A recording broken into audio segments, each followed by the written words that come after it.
Wow. Dr. Chu, would you prefer to write your story in invisible ink or a bold black ballpoint pen? Well, I've always written my stories as the stories come. I don't really try to predict how one should write it. I think that, it's more of a proactive, reactive combination of various things. Remember, I Hmm. went to public school just like you. Yeah. Yeah. Hmm. And you also taught at a private school, so you have both aspects of how kids become and what they end up as. So I think that's important in seeing if you should write in invisible ink or being loud. So do you think people are more successful if they write it in invisible ink or like don't tell anybody or be more loud about who they are and what they're doing? I think it really depends on what stage you're in. Some people need that bold ink. Sometimes they need some fine writing, um, guidance, right, by the right people. And other times you need that invisible ink, or let's say bold ink that's erasable. Mm. Well, I Yeah, think that's visible. right, right. I mean, I've watched you rewrite your life. Yeah, but I feel like I don't think anything can be erasable, because it's still always there. Because Well, erasable to some and unerasable to yourself. When I first met you, yeah, as I got to know you, I felt that you were quite a bitter and frustrated individual from what you've well, gone through. Um, yeah, you're kind of angry too. well, I think I was very lost in what I wanted to do. And then it's such an influential time. We met, I think, February of my senior year.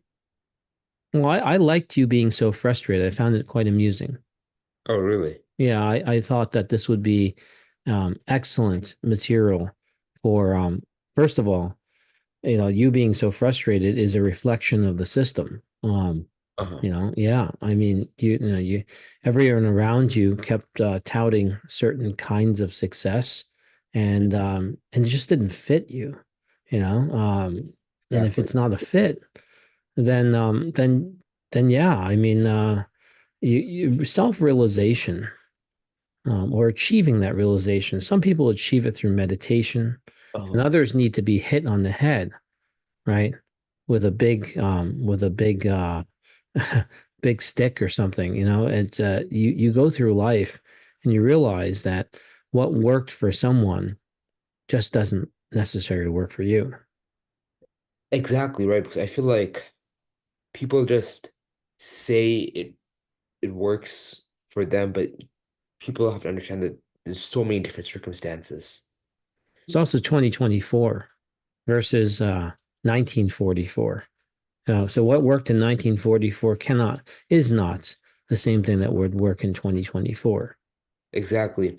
And building on top of that, so many people just kind of hide the real obstacles that they have to go through.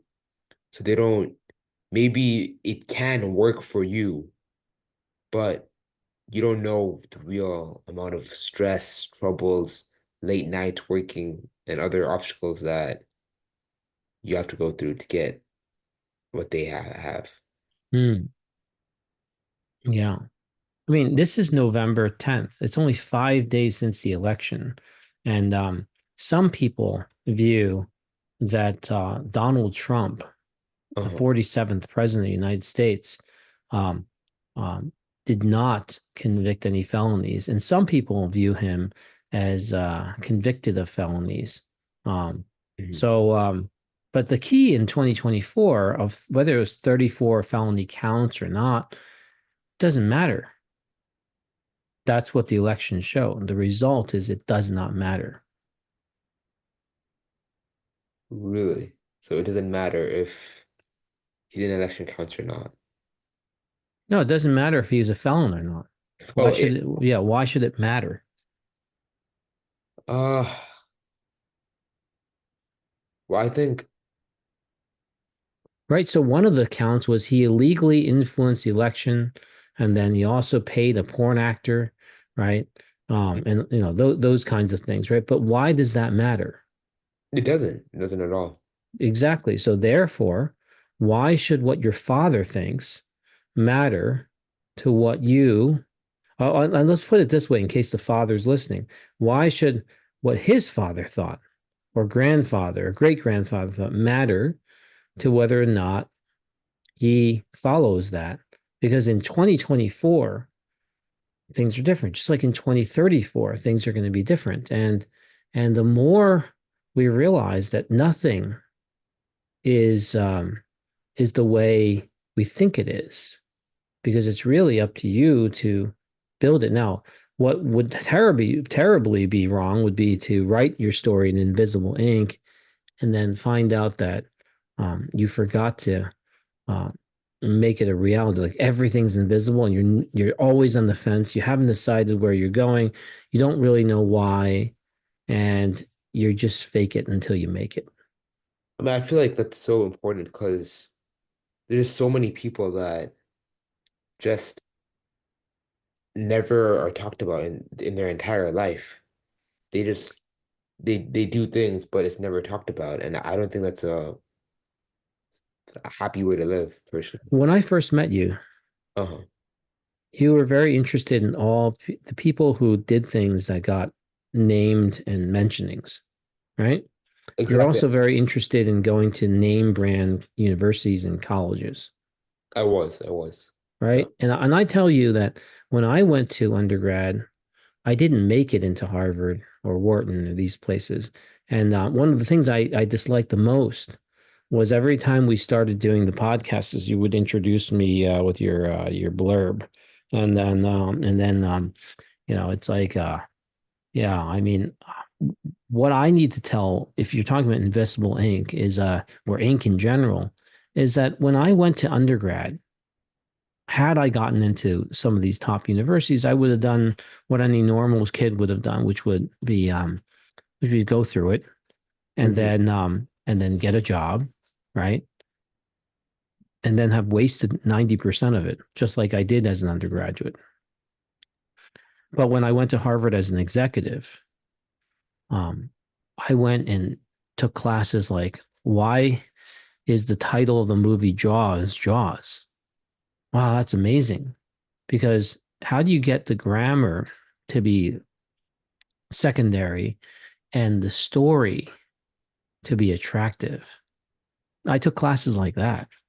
Um, I took classes like around and around how to take AI and combine it with graphene so that we could do things that are more purposeful. I brought graphene to Harvard. Harvard didn't bring graphene to me, but I wanted to use Harvard to further what I had going in, as opposed to, oh, let me get the name and then get a job. The last thing I wanted was the job. In fact, I haven't had a job with anyone for very many years, um, decades. But I wanted Harvard to enhance my capability so that how could I help my children? All right. How can I help people I cared about around me using the Harvard experience, even though they weren't at Harvard? So how can Harvard help me do that? Uh-huh.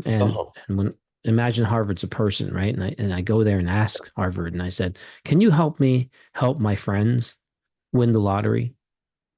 Oh yeah, oh I can help you do that. Oh, that's great. I'm glad I asked, right? So imagine taking things like that. So what do we mean by speaking like in poetry of winning the lottery is the ability to have more freedoms, right? The ability Oh. to write something that is more attractive, despite the grammar. Forget about the grammar for a moment. And then also, how do you not be a coder? Because coders are used by others, right? They don't Yeah, and really I think it's have so anything. Yeah. important Right. in Invisible Ink because there's so many good developers all around the world in India and many Asian countries, but they're never talked about. they're probably 10 times the better than the coders in the USA, but See, that's what I wanted you to realize. It's not about being really great. It's not about being perfect either. uh-huh. And I used Donald Trump. Sorry, Donald, but I used him as an example to highlight that so what if you have all these convictions? Doesn't matter. Well, it matters to the people who hold it like really, really, really very, very much, right? It mattered to Kamala Harris, who was competing with him. That's what she talked about a lot, right? That he had all these Uh-huh. convictions. You know, if your competitors will use it against you. But do you know that if Donald, if it mattered to him, if it ate him up, then he would have lost. He would have, You're yes. right, because he was found by a New York jury of 34 charges. 34. He was convicted. It wasn't like not convicted. He was convicted of felony crimes, right? So Yes, what correct. do you do when you run for president of the United States? You have to like you can't let that eat you up, right? So what you're Yeah. suffering, you know what you're suffering from and what every fifth grader and sixth grader even more so will suffer from, but they don't suffer from what you suffer from because they're still in fifth and sixth grade, but you suffer from imposter syndrome. Feeling I'm not good enough. I view you as a billionaire. I would love your autograph. Can you give me your autograph? But you don't believe it right now. You keep working on program, you keep working on your SAT score. I'm saying forget about all that. You've already won, but you don't act like you're a winner. You're still striving to try to. I'm telling you that the whole system is collapsing. It doesn't matter. Do you really want to go through 4 years of college just to work for someone? If you don't want to work for someone, then you have to look at college, not to not go to college, but you have to look at it very differently when you go. Hmm. And So until how you do you look at change, it? well, first of all, we talked about dark oxygen, but it wasn't really released. Dark oxygen is an example. Those two words, Google it, look it up, chat GPT it, do everything, GPT it, don't even just chat GPT. Hmm. So when you go and look that up, you will find out that one of the big shockers is that everything you learned since grade school in science class about oxygen being made by plants as the sole mainstream form of oxygen is wrong. Uh-huh. Really? So, yeah, I mean, the earth makes oxygen at the abyssal floor, the base floor of the ocean in significantly large quantities. What we don't know is that if we chop down all the trees, whether or not the dark oxygen would just take over. Um, we don't know that.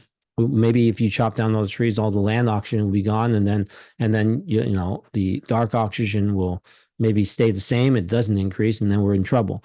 But we don't know any of those answers. What we do know, though, is that when we were doing space exploration, we were looking at things that had a sun nearby.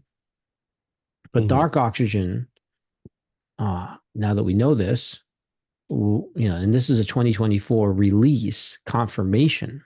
And so we're always waiting for science to confirm things, right? And then we believe it and it's taught. And then along comes like 50, 100 years. I mean, how long have they viewed oxygen as mainly through photosynthesis? Hundreds of years. Everybody thought that plants lead to this. They didn't know. But then somebody along the lines in the past wrote about like people living inside the sea, and there's like these hidden colonies in the sea. I mean, that sounds like science fiction, but with dark oxygen, it's not so science fiction like, right? And, Hmm. we don't know. So with your life, why I make these parallels is your life, people tell you what you should do when you grow up. And the answer is what you should do when you grow up is to be just like you when you're not grown up. Is is you have all the answers. Is you want time with your family. You want time to know like why are you here? Who brought you here? You did, right? You brought yourself Yeah. here. Mhm. Well, your parents, of course, had you biologically, but you're here. Um, how are you going to make your life meaningful? Not get rich and then have to find things. In fact, if you get to a certain amount of richness, let's call it, you won't find many things to buy. In fact, many of the things you used to buy no longer will have its luster because now you've gotten richer. You won't buy the suit that you used to have, you want to have because you weren't rich yet. So now that you have so much money, even the suit doesn't make sense. You'll have to wear unbranded clothing because branding doesn't do it for you anymore. What a terrible thing. You just lost the desire to even buy stuff. Exactly. Once you Yeah. go to college, once you start thinking about going to college, you won't like the video games that you were enjoying before. You won't like the board games. There's a sense Um, of guilt. you won't like the stuffed animals. Everything. Stop growing up. That's what you should do. Stop growing. Yeah. I try every day to un ungrow up, basically. Uh-huh. Yeah. Try to spend time with my kids because yes, I'm at fault for bringing them here, but the worst thing I could do would be not to spend time with them. I see. Yeah. So that's what I mean by like when you say invisible ink, I mean, you know, think deeply about what all the ink is going to do or all the invisible ink was. Where do you really want to go? What matters the most is how you build your relationships with the people who are around you. And if you let go of that for one moment and you just forget and you chase and chase, the chase will never end. You know the answer as a fifth and sixth grader is that I wish I had more time with my parents. And guess what? Your parents wish they had more time with you, but then act on it. Just like if Harvard's so good, if it really is so good, why would you want it to end? You wouldn't want it to end. No, but everybody who goes is, at the undergraduate level, they they they know it's going to end and they have to do all the assignments. You're not really enjoying Harvard. It's almost like, let me give you New York as an example. So in New York, there's so many places, so many restaurants, so many people, so many different buildings to go inside and things to do. But if you went to school at NYU, you wouldn't be doing any of that. I mean, yes, you could do it, but just going there and checking the box doesn't mean you really appreciate the depth because you're constantly sending in assignments and doing things. So, yeah, I mean, how could we make it better? Maybe not putting the job at the end of the rainbow. Hmm. But going to college, taking on debt, not to aim for a job. That's a little weird, right? It's like, yeah, you're supposed to aim for the job. But you see, that takes away from the experience though, because by having an end goal, a goal set at the end to get the job, I mean, to not aim for the job, people would think you're crazy. But yeah, if it's so important, if college is going to be such an important thing, then why would you um just pummel through it, check the box, and then be gone with it? And you see that all the time. Do you know like people who've left college, they don't wear their alma mater, their sweatshirt of their university on them? It's So like a little what? weird, right? When you're an adult and you're graduated, you're still wearing your college shirts or your college sweatshirts, college ring, your high school ring. No, we don't wear those. But imagine if we did. Imagine if we cherished those days so much that we always wore it. It's like out of the 7 days of the week, I will always wear it one day of the week. Imagine if we did that. Do you know what it takes to do that? It takes a little bit of craziness, a little bit of love, and a little bit of desire that, oh, that was so good. It wasn't so good. So most people just like, no matter where they go, they no longer wear their college sweatshirts. Yeah. I think that kind of reflects into writing a story in invisible ink or a bold black pen. The NASA recently confirmed Stephen Hawking's his prediction that by 2600, in less than 600 years, the Earth ends.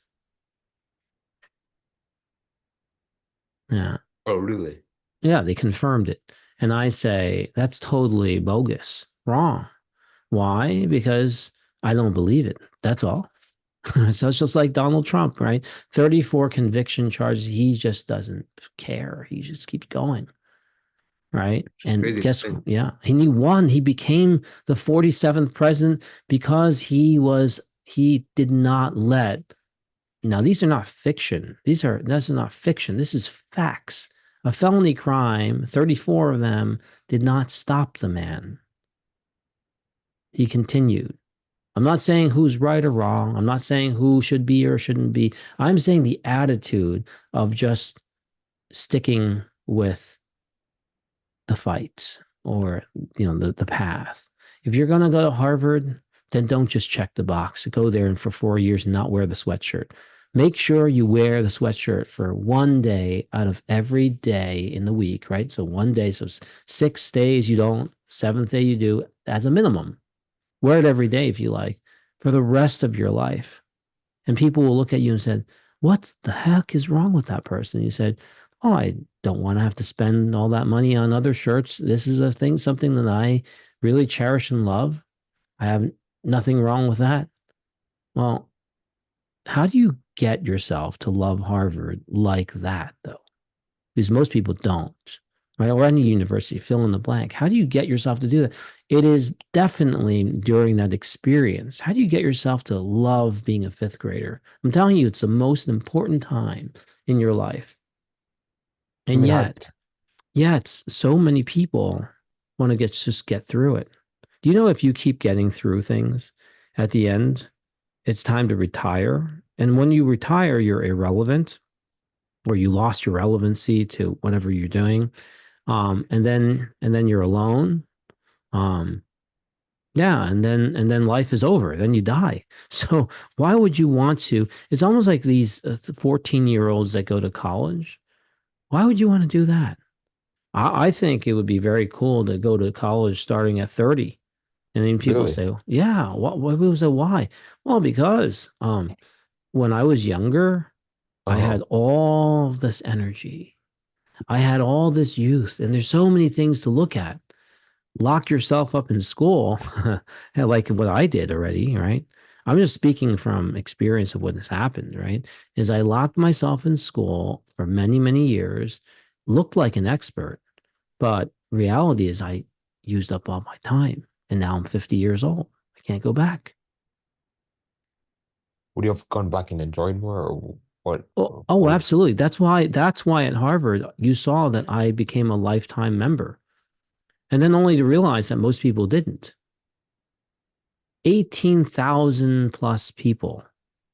But, if everybody was a lifetime member, they'd have $18 million. It's $1,000 for a lifetime. I mean, 55 a year. If you multiply that by 18 plus years, you've done better by paying $1,000 for lifetime, right? You know?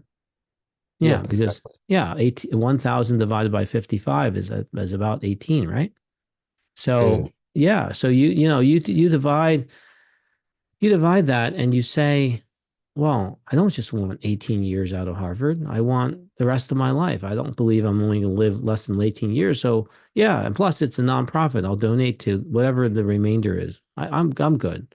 If we all worked with that mindset, the organization would become super strong because, if you take $1,000 and then multiply it by 1,800 people, right? Then you'll have $18 million instantly the first year. But they don't have that in their bank because people, oh, maybe I don't want it. Or, I mean, what are you going to do with $1,000 anyway? It buys you a lifetime membership. Go ahead and do it.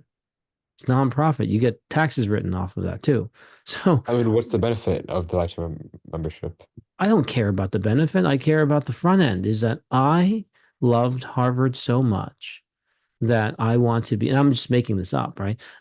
You know, because I love Wharton too. So yeah, I mean, it's just, if you love something, if you're going to develop the story to love that something, Uh-huh. then do everything you can to confirm the love, right?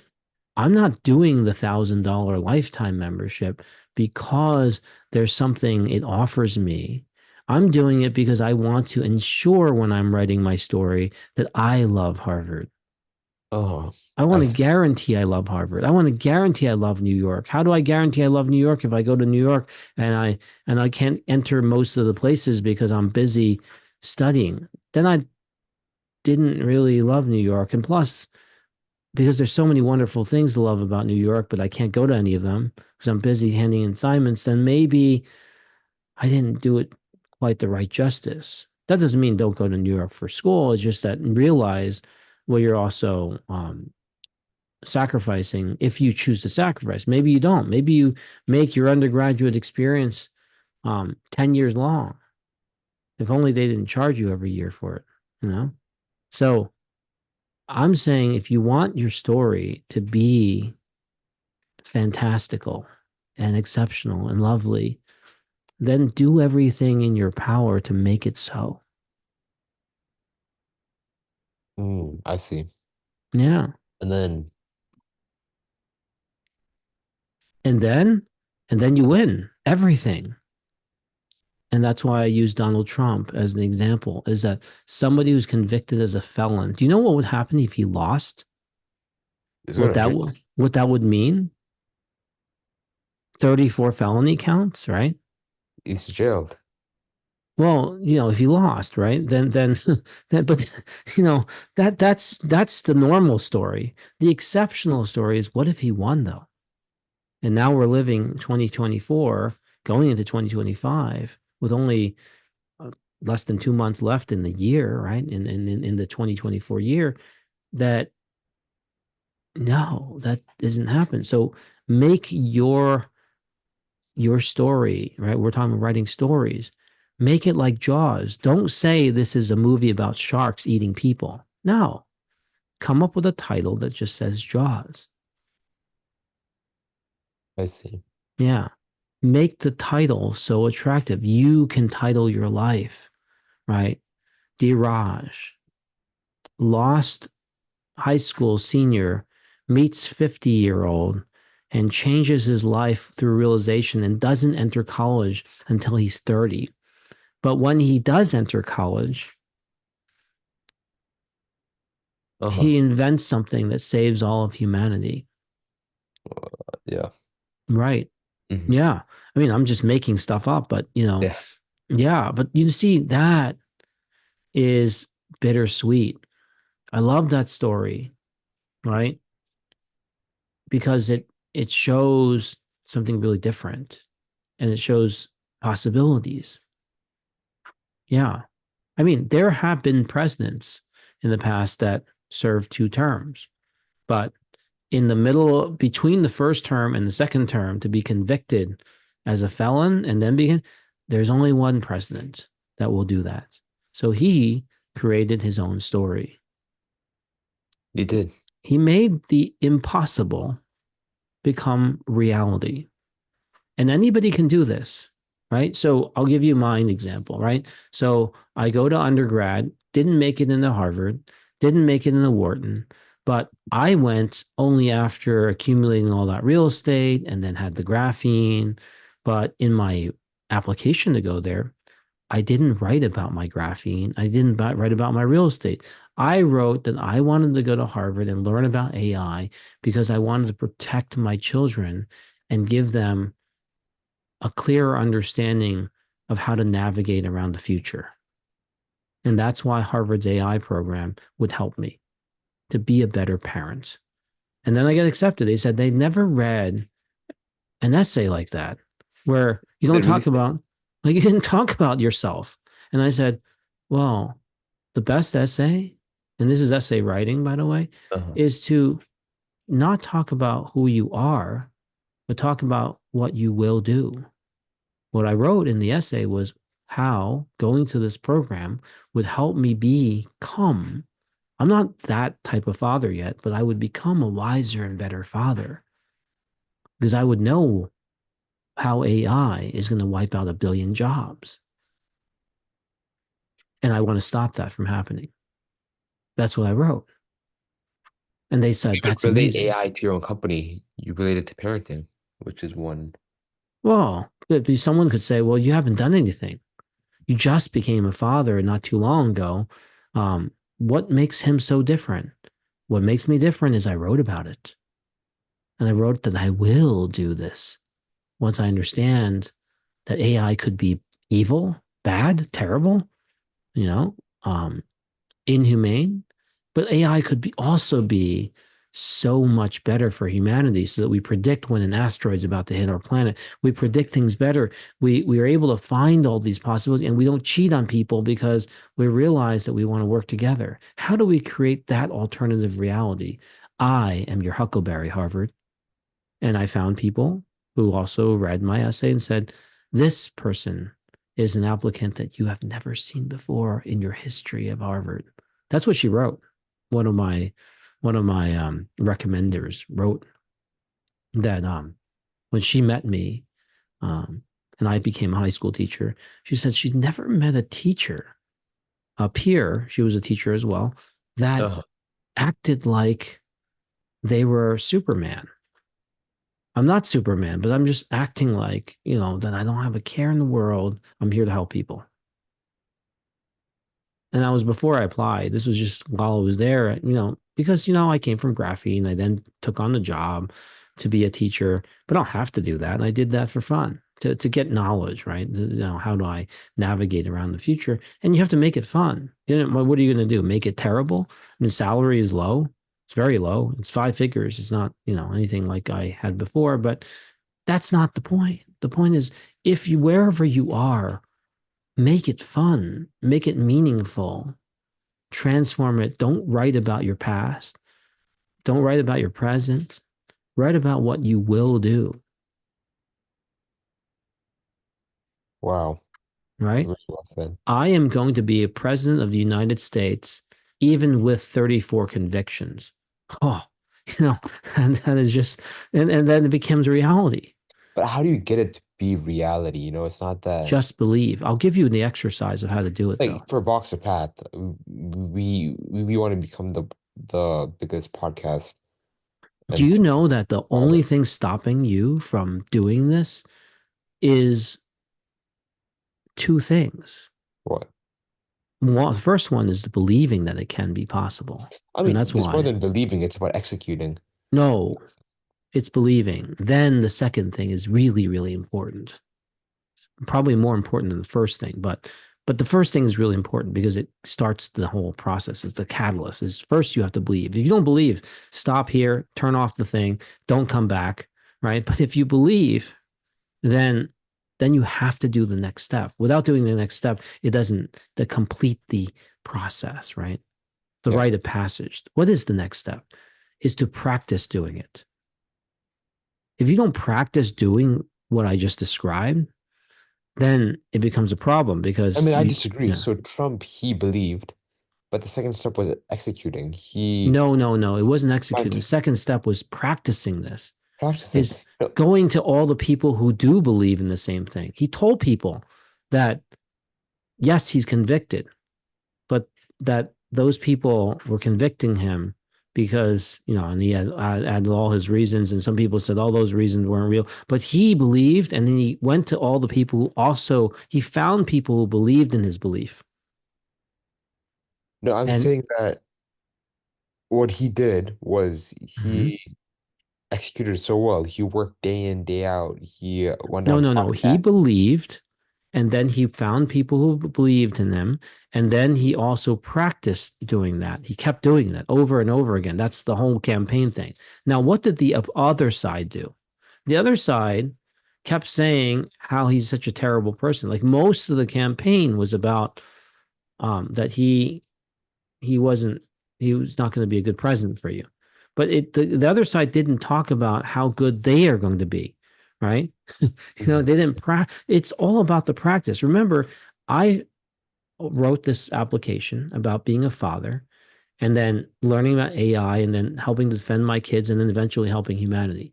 Now, if Harvard didn't believe, right, then they would just Oh, reject me. But I bet on them believing, right? I have to believe that. And then I practiced doing it, right? And after I was at Harvard, after they accepted me, not staying there for too long, I then took the acceptance and applied to Wharton. So I ended up getting both places to complete within that same year, right? Now, that's a little bit unusual, right? Would you say? But I've actually done this before, the same exact move. I've done it before. I even wrote about it. I told people, but it just wasn't in a podcast. I told them that I was accepted to Columbia University, but then I was on a bridge, was stuck in traffic, and the company that paid for my scholarship to go doesn't pay for your gas money, doesn't pay for your food, doesn't pay for your time stuck on the bridge. So I took the acceptance and brought it to Seton Hall University. And of course, Seton Hall would love to have someone like me, but I had a belief that they would love that. And then it was confirmed that they did. And they said you can take any class that clash with each other, as long as you maintain a B or better average.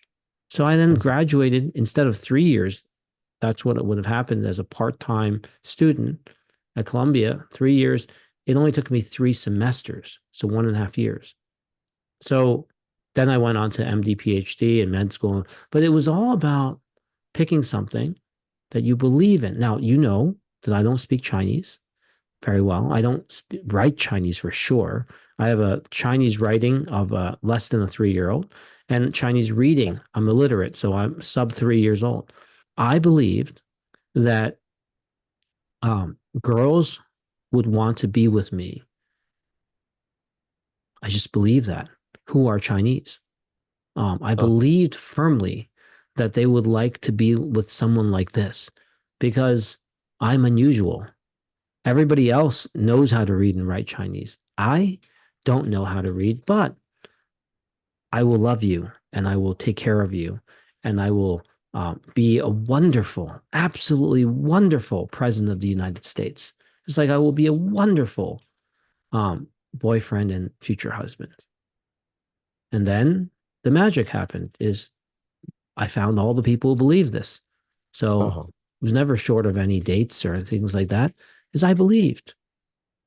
Now, I didn't give them gifts to confirm the belief. No, I believed, right?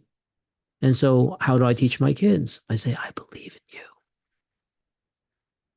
I believe in you more than you even know. That's why I pay for everything. I believe in you. Right. So, I just want you to find your path. So, the box of path, they see me every time, every weekend with you.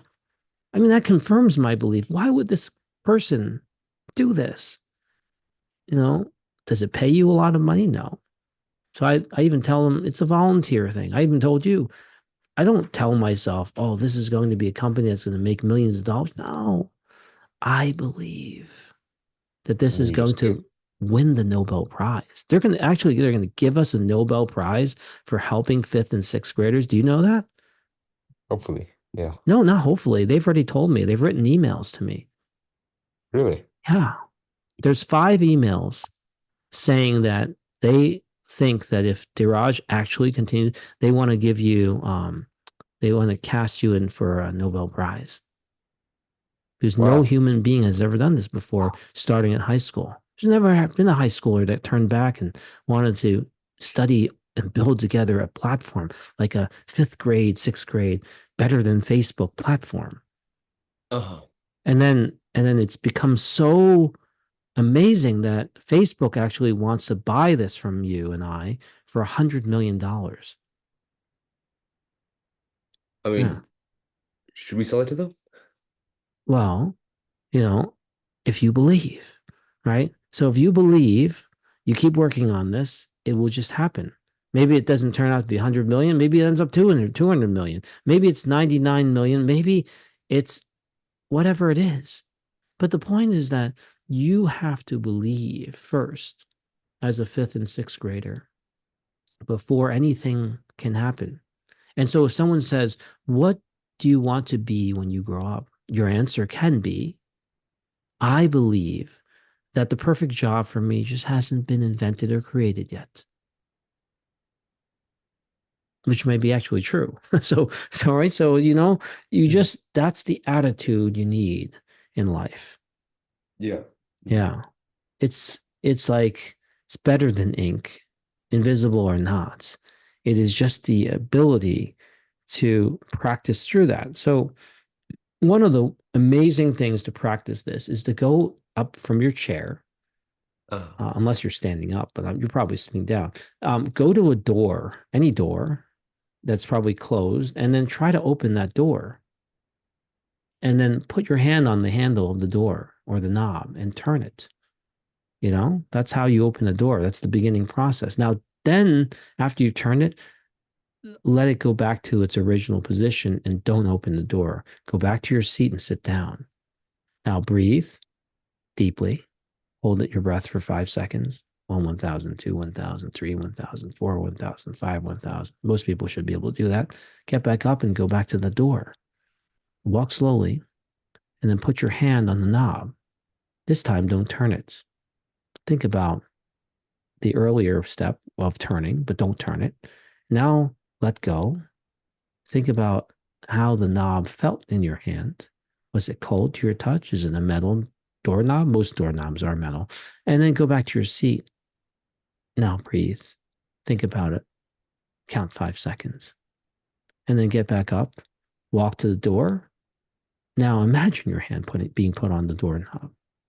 And then, but your hand was never there. Think about the memory of it being, how did it feel when you opened it, when you touched the door, when you tried to open it? Now go back down to your seat, go back to your seat and sit there.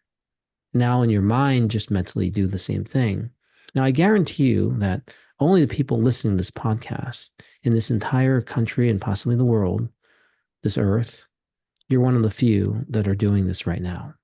uh, It is through this practice of raising your awareness of opening that door, which now you now have experience and nobody else has, of opening the door, but not actually opening the door and feeling through the motions of opening the door. That's amazing. That's practice to open the door, right? At its very base. But it's also practicing of reflection and going through that. More powerful than meditation, because meditation, you're just going in all kinds of directions. This is very directed, is just to that door. And you actually never opened and went through it, because that's what normal people do. They open the door and then they go through. They don't think through the process of opening the door. You don't even do this in kindergarten. So the belief that if you were to open the door, you would actually be able to open the door. But then the practice of opening the door comes from not opening the door. So the belief in yourself is, you have to first believe that you will write about the future self, not about your past self or your accomplishments. Stop building up accomplishments. It doesn't matter. So what if I did the graphene or other things? You're not bringing me in because of that. I want you to bring me in for who you are, who I am.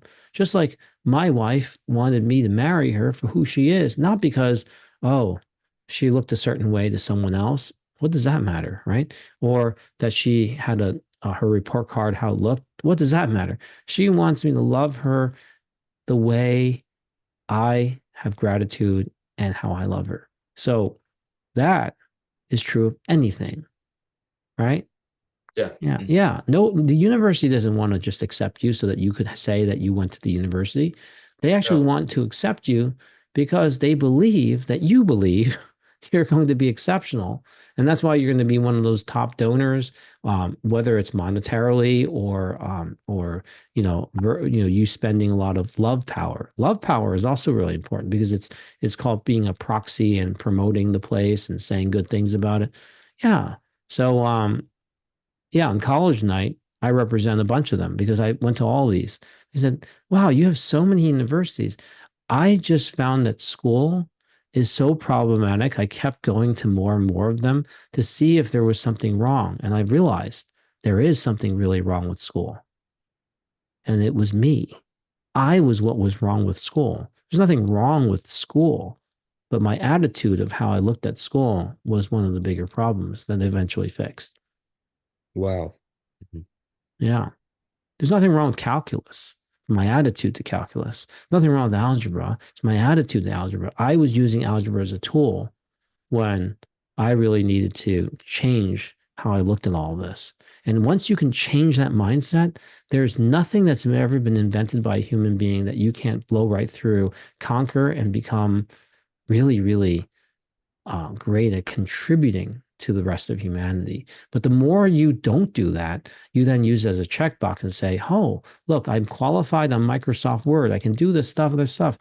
That's an imposter syndrome attitude. Change the attitude, and you will be able to write your entire path completely differently. Wow. Oh, yeah. Yeah, tonight's session, tonight's interview has changed more people's scores on not just the test that we were coaching for, but it changed their entire ability to go from a student to becoming a scholar, right? Because it's an attitude change that says, I am not doing this for the grades. I am doing this to save humanity. I am now going to contribute to the rest of my fellow human beings. And that's why when someone realizes and they really want to become president a second time, despite the conviction, that is very, very powerful. If you think about it, unless there's something very wrong with that person, you've against all odds, why would you, after all that embarrassment, still want to be my president of the United States? If you want it that bad, then It's crazy. maybe I should give you the presidency because you must be wanting to show me something, Exactly. And I think right? that idea and way of doing things can reflect in whatever you want.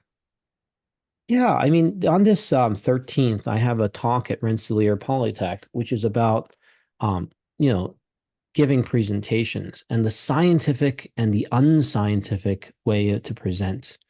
The scientific way says, all right, well, know your audience, make sure you talk about things that they like. Um, that's very scientific, right? The unscientific is to don't do any of that and look at we're all human beings. We Uh-huh. all value certain things, right? We value things that are meaningful. Family. Who doesn't want that? Who doesn't want children to do better? Who doesn't want people to be less sick? Who doesn't want the earth to be cleaner? Not expensive jobs, though. So you don't want to clean the earth while a bunch of people are unemployed. Um, because unemployment, if they didn't do anything, just sat there, that would clean the earth too. But that's not a good solution, right? We all want more profits, but not at the expense of firing people so that now the company has more profits because they let go of more. I mean, so you have to think about holistic approaches, not just certain procedures that are favor one hand over the other, right? Yeah. So being holistic, having a different attitude in life, practicing that attitude starts with, do you want to know what's on the other side of that rainbow? And if you want it, you that's all you have to do is believe and then practice. And now if you practice with the wrong What do you mean people, practice, Dr. Chu? You keep on saying practice. yeah, that's such a unusual word. I don't like to use words that people, over market, but practice is not a word that is over marketed. Spending time yoked, Y-O-K-E-D, yoked with others who believe in the same things, right? And then practicing. All right. How did that be for you? What are we doing every week when we talk about fifth and sixth graders? We're practicing. We're practicing our thoughts around what basic human beings are. What happens when you start adding titles and other things is suddenly, oh, you're too good for someone. Nobody's too good for anyone. We need each other. Practice that. Life becomes so much better. I mean, I have found a way to live about 200 years. I haven't gone beyond that, but I have found a way, even at 50, to live to 200 years old How? How? by focusing not on me. If I focus on myself, maybe I'll live to 100. But if I focus on my children, I get to 200 years old. right? So Oh, it's not about the physical. It's about understanding beyond the physical. Is when I think of harmony and family, when I think about state and country, you saw what I did with Fingra. I did not take the $10 million that was, set up for me, and I just denied it. And I waited for the government. uh-huh. Yeah. I had a government all the way in California that was ready for me to go, and I waited for the New Jersey government. You said no to the first bidder that was a government level? Yeah. This is not my first startup. I want to write it the way I want to write it. So I know my story. I see. I'm just Wow. wait for the taglines in my story to show up. Yeah. I I always think this wanted to go to entire Harvard. conversation kind of relates back to the Yeah. what we Right. started off with, right? That you need to write in writing a story in invisible ink or big black bold ink. I wrote it in ink. It's just that I don't know if it was black, but I wrote it in ink and then I waited to insert the pages. I didn't let time be the determinant, like I have to be married now. I wrote it so that, okay, I do know I want to go to Harvard, but not Harvard undergrad. Whoa, that's just not interesting to me. It never Uh-huh. really was. And then when I did get to Harvard for medical school, I turned it down. No, I really don't want that either. Now, Harvard for executive education, I like that. First of all, nobody's greedy anymore. Everybody is like sharing. They're all successful individuals. In fact, Harvard itself and Wharton themselves, both places said that all these people at the executive level are CEOs. They have tons of money, they have tons of influence. That's why we started the program so we could actually tap these people. When our undergraduate program and our graduate program, we don't know who's going to turn into what. And so we can't spend all our resources like that. We have to create the executive program to at least instantly have these success stories. This is what they said throughout the classes. I have them all recorded, so I have evidence of this. So it's just like I said, wow, I am so glad that I didn't go to undergraduate because they even said in the presentation they can't say this stuff to undergrads. Well, They I literally said the worst thing you could do is go get a job for a Fortune 500 company. I mean, how do you pay the bills though if you don't have the job? If you believe you're worth more, start with the belief that you're worth more. Then do you understand that every time someone pays you something, that don't they have to make money too? So if they have to make money off of you, you have to make them 10 times that amount, but they keep the difference. Hmm. If you believe that, you start believing that and start training like that, then you will take on jobs that you won't be able to take on all the types of jobs unless you really, want to do that for a little bit, but and gain something. But you're not going to really gain the monetary side until you work for yourself. The moment you can't make 10x, they have to fire you because someone else can make 10x in your place. But when will you make the 10x? When you start working, right? Aligned with your values and what you find to be beneficial, and then other people get on the bandwagon.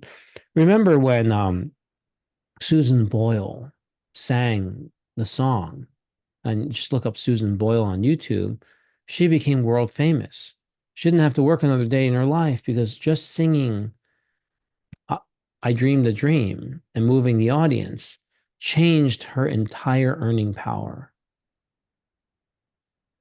So when you have enough people who believe in you, you can do anything that those people believing you want to have happen. And now we're back to the Donald Trump thing. Is it enough people voted for him to become the 47th president? He couldn't change that. He had to believe, practice that belief during the election, and then the people had to decide. And why this story is so important is because we're only 5 days from what had happened, right? This made history. It also showed the entire world. Yeah. that, Wow. Wow. yeah, that is to, it didn't, don't just focus on his story for him, focus on your story for you. Believe. Stop it with the imposter syndrome. Is that actually any university is good enough? Any of them. The right fit for you, though. Don't go to somewhere where it's not a fit, right? And then if you really want to go to Harvard, go later, right? That's what I did. I didn't go in the beginning, nor and now looking back, I would have hated to go in the beginning because that is not what would have made me. What made me who I am is doing it this way. See. Yeah, right. So do it your way. And there's a song out there, right? Frank Sinatra sang the song Your My Way, right? Yeah, and that if you listen to these lyrics, it's just very, very clear. Nothing clearer than that. My way. The first line says, "And now the end is near, and so I face the final curtain. My friend, I'll say it clear. I'll state my case of which I'm certain. I've lived a life that's full. I've traveled each and every highway, and more, much more than this, I did it my way." Wow. Yeah. Make your story, whether it's with black ink, red ink, blue ink, no ink, invisible ink, doesn't matter. If you wrote it in black ink and you really wanted that, time it because I know you wanted it. That's why you put it in black. So then insert it later. Doesn't have to be now. When Uh-huh. you become as flexible as a blade of grass, you'll be unstoppable, even in the presence of a hurricane. You'll bend, you'll flow, right? You will. You will. Yeah. And so the last paragraph of his of Frank Sinatra's words was, "I've loved, I've laughed and cried. I've had my fill, my share of losing. And now as tears subside, I find it all so amusing to think I did all that. And may I say, not in a shy way, oh, oh no, not me. I did it my way." Do it your way. Yeah. Exactly.